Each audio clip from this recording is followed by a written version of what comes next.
So when I was about 7 or 8 years old, I was really religious, and I was grown and raised into the Catholic tradition. And I was exposed to the Holy Trinity, the Father, the Son, and the Holy Spirit. And little did I know that this concept of Trinity would be a guiding lane for me to step forward into something much, much more powerful down the road. So I was religious and prayed a lot, went to church pretty much every week, and prayed. I had a pretty intense relationship with prayer, and kind of lived my life just not really thinking too much of it. And then when I was about 14 years old, I I went to a friend's birthday party, and we went to go see The Matrix. And it was a really big deal because it was a rated R film. I saw the previews, but I didn't really understand what it was about. But my friend was just like, "Hey man, there's this cool movie." My dad somehow convinced the managers of this movie theater to let us in. So 14 years old, went to go watch The Matrix, and it changed my life. And my favorite character in that movie was by far Trinity, and really opened up my eyes to like a lot of things because she was like the female antagonist, but she wasn't really like feminine in the way most Hollywood films portrayed females. Like she was a little bit more androgynous with like the short hair, and she was really strong and like was beating people up.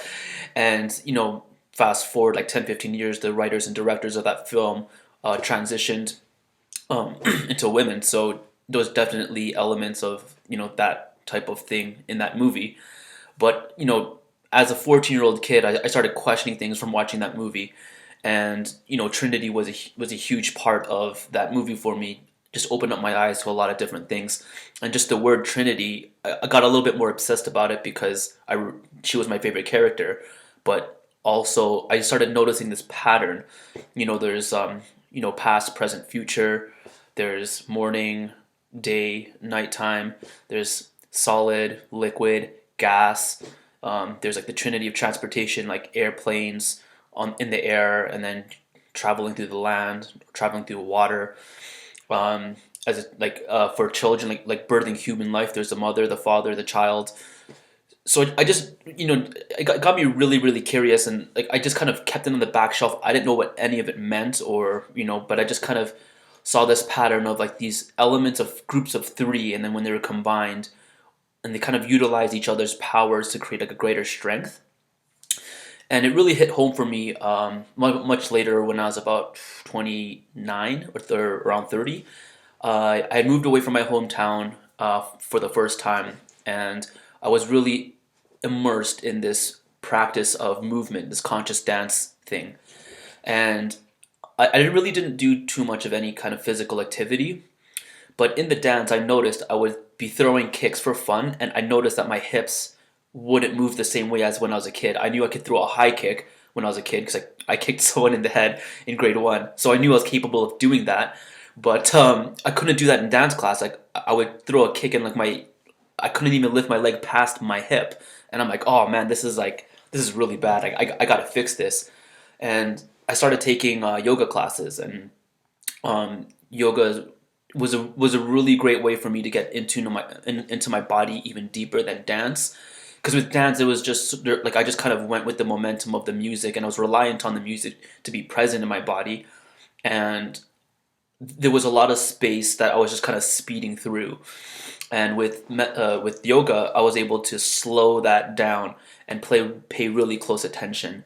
And I remember my first yoga class. I was just so blown away of like how present I was because I just noticed like I was holding a pose that didn't feel comfortable, and then my mind would play around with, okay, if you point your toe this way, or if you shift your shoulder this way, or point your hips this way, and like listening to the cues of the instructors, and just noticing even just a slight adjustment can make a big difference in how my body felt. And I started to pay even closer attention to how my body was feeling and how to communicate with the somatic intelligence inside of me.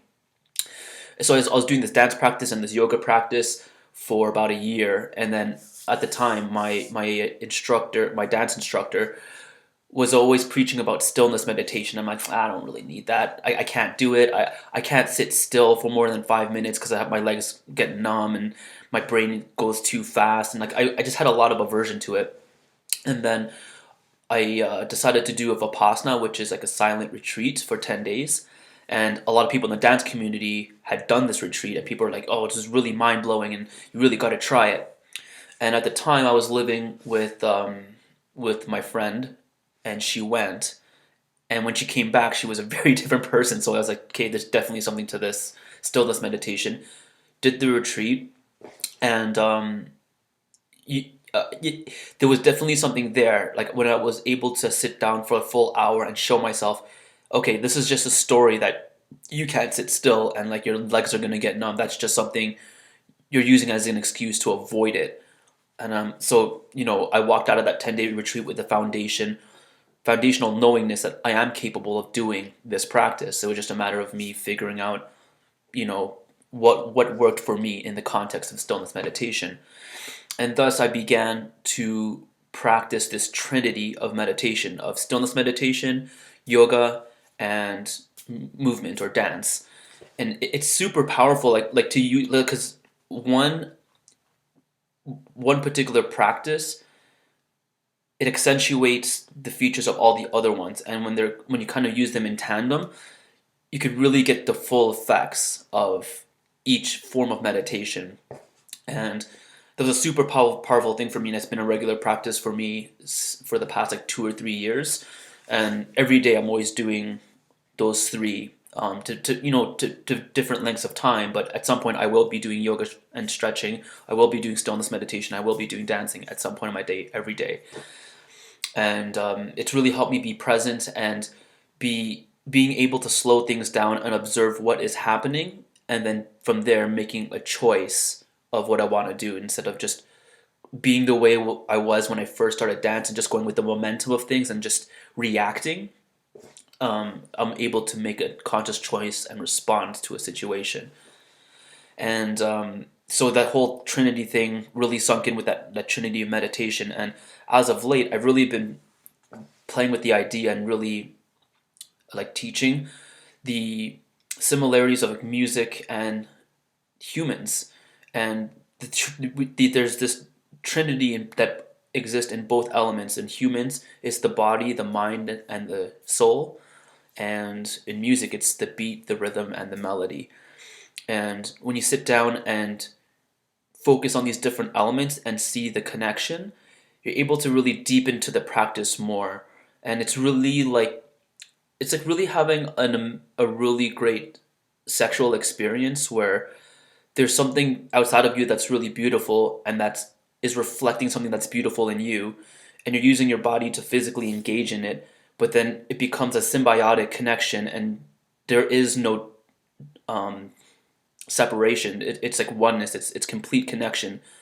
And that's when I'm in on the dance floor. That's when I'm in the perfect flow, or like the infinite loop, or connected to the life stream. There's like different phrases I use for this state where there is no thinking. It just, everything happens on its own, and you're operating at a higher level of consciousness. And from that place, there's different emotions, different feelings, different messages that come through.